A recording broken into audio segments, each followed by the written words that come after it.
Brighton and Hove page is up now, and like I said, the amazing work's been going on it, and thanks to everyone who's done that. So the landing page for Brighton's all about this area, and I'll go through the features, but the sort of main kind of like key parts of street support is find help and give help, which I'm going to go through.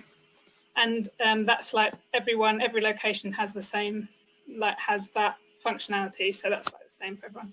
And then we've got what was felt by the team as like the key information in a kind of an emergency situation. So if someone's sleeping rough, here's exactly what to do straight away. And that might quite well be like what the public are looking for, or what someone who's maybe coming into homelessness or something's just happened.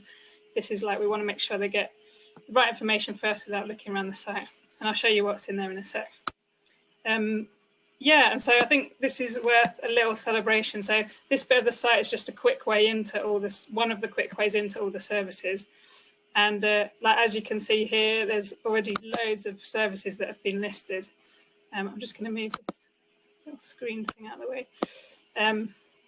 So if I zoom in a bit, it just gives you like quite an idea of how many services there are and where things are based. And something we found when we did this in Manchester, first of all, is we really noticed that there's some areas where there's people accommodated where the services aren't. So one of the things the map kind of gives you is like just, yeah, a sense of, oh, wow, there is a lot of services out there. There's a lot of support, and maybe some areas where there's not as much. That's interesting. And this view is really just to get an overview, but you can also like click on any of them and see who it is and go and see their details. So I'll show you more on that in a sec. And yeah, and then there's just a few, there's at the bottom of the page as well, a place where anything from the Brighton and Hove network can get posted, any news. So that'll be, again, going through the team in Brighton and really encouraging like anything that feels relevant that people might want to see as a whole what's going on in Brighton, especially anything where there's partnership working or something different that you want other services to know about or you want the public to know about, can all be on there. So it's like the location page. So I've put these tabs up to remind me to do everything. So yeah, when you scroll down on this banner, there's a section to see more emergency advice. And this section is whatever you want it to be. So it's a place where you can put questions that people might be looking for the answers for, and then put the content in. So again, that'll go through this this team just to make sure the key information is there, and also it links off to anywhere else. So it might be some of your services have some amazing specialist information, and it's just a central place to signpost to everything there. And if there's questions you think should be added, again, that can be added. It's all like for your place. That's that. And then, yeah, these key parts, find help and give help, which I'll show you through. So any service that might appeal to people you think are going to be looking at the site can be listed and categorized.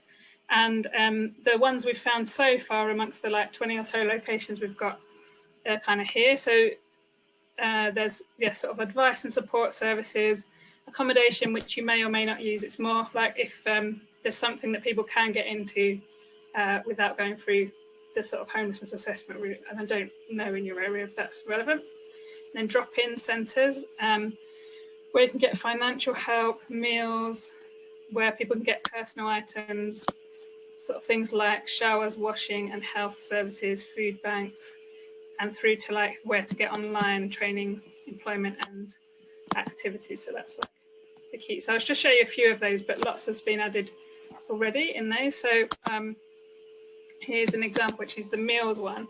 So for meals and drop-ins, what we heard from users when we designed this was that people wanted to know like really what's available today for these kind of things. So it's just like what's on each day, and they might go to different places, different days, depending what's open. So by day in kind of timetable form, it will tell you yeah, what times things are open, who it's for, and where to go, and that any other information. So we're trying to make sure that people don't go somewhere where it's not for them and get turned away. So that's like key important. And it's got that for for each day. So it's like meals and drop-ins are like that.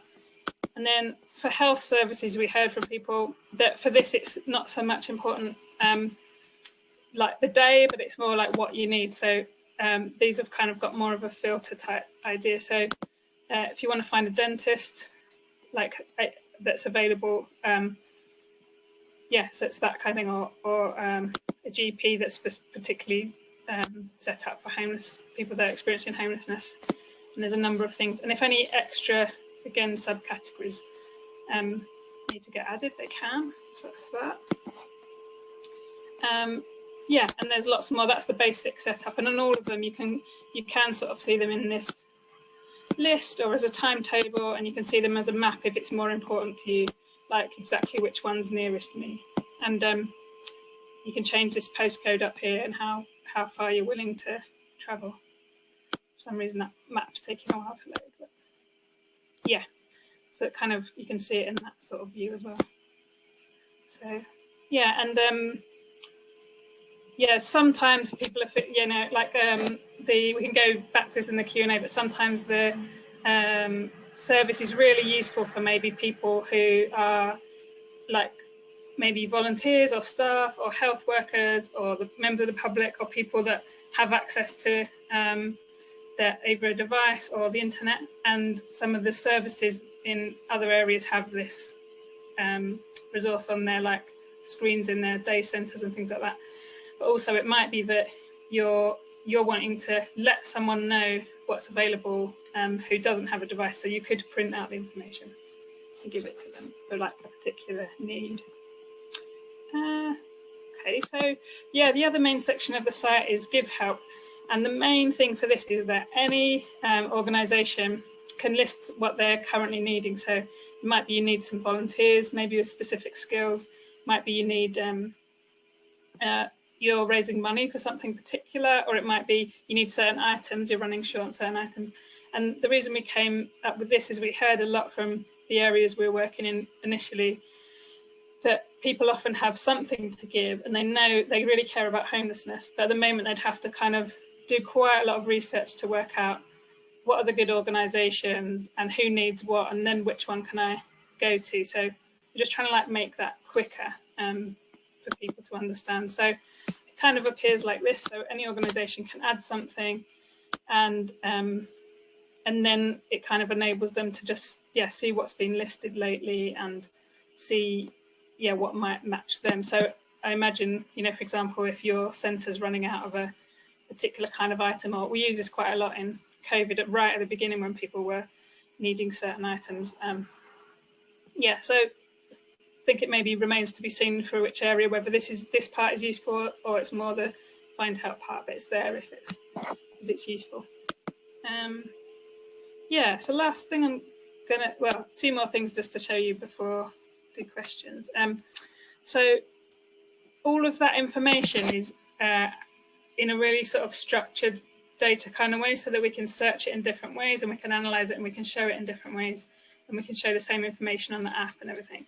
So it's all entered, but in a really easy to use way. So there's some admins that are just for Brighton that have done most of the setup already, and you can also be set up as an organisation admin, which means you'll just edit your own.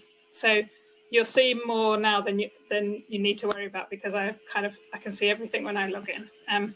But just to really show you how easy it is, if I can, I'll maybe just look at one of these.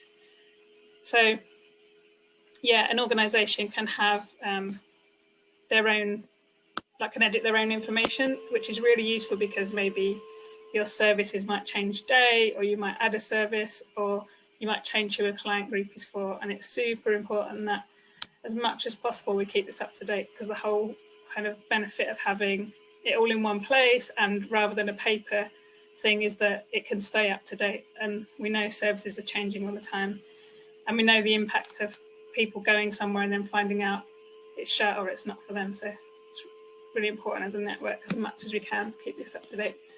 And we've made it as easy to use as possible, so very much a kind of edit, click and type and save it job. So there's nothing kind of technical about it. Same with the contact information. And then, yeah, you might have one or more locations. And again, it's just adding an address. And then you can add sort of however many services you want. So it might be like you run an advice service at certain times, you run a service around employment or whatever it is another time. So you just kind of add what it is that you're offering, and you can set some subcategories. And then you can put an address in or use the one you've already put in, and then you can just add some times. Yeah, so don't need to remember any of that, but just to hopefully reassure you, it's sort of not something anyone needs any technical skills for, but maybe someone who's used to using an internet kind of an entry sort of site, and you've got like a local team and a capable volunteer to help. So that's mostly it, and I'm just going to show you one last thing, which is something that isn't available now for most of the locations, but we're really trialing it in Greater Manchester, and if it works well, that would be something, and you find it useful, it's something we could do. So we're trying to use that same sort of information we've put in, but really focus a section on a client group. So we've done that with working with a charity that works specifically with homeless families, and so we're looking at similar kind of information, so that you can kind of search for what you're wanting, and it's just going to bring back stuff that's for families and have family specific advice. So yeah, it's got quite a detailed sort of advice by the situation and some guides that we've put together, and then you can see that find help but just for families, so that it feels more relevant for some groups. Really briefly show you this, just yeah, so that the information has then been put together much more based on scenarios that are relevant for this client group.